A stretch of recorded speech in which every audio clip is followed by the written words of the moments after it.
ឆ្នាំហើយបាទ4ឆ្នាំមួយកម្មវិធីបុតលេ4ឆ្នាំហើយចឹងវាមានផលលំបាកជាច្រើនដោយសារតែអាណាព្យាបាលខ្លះក៏គាត់អនុញ្ញាតទៅអាញាព្យាបាលក៏គាត់អត់អនុញ្ញាតទៅវាជាបញ្ហាប្រឈមដែរប៉ុន្តែជារូបនេះសូមសំណូមពរថា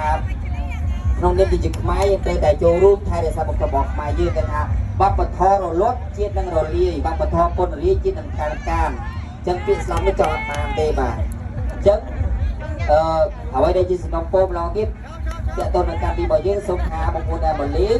សូមចូលរួមថែរក្សាបរិស្ថានទាំងអស់គ្នាញ៉ាំហើយសូមយកសម្រាមដាក់ក្នុងធុងសម្រាមហើយសូមមេត្តាជួយថែរក្សាបរិស្ថានទាំងអស់គ្នាដើម្បីសហគមន៍យើងស្អាតកាលណាសហគមន៍យើងស្អាតប្រទេសយើងស្អាតនេះជាមកលេងហ៎នេះជាមកលេងអត់បាទអញ្ចឹងប្រទេសយើងឥឡូវនេះកំពុងតែស្អាតស្ទើរតែ99ចុចហើយតែសង្ឃឹមថាសហគមន៍របស់យើងនេះនឹងស្អាតបន្តទៀត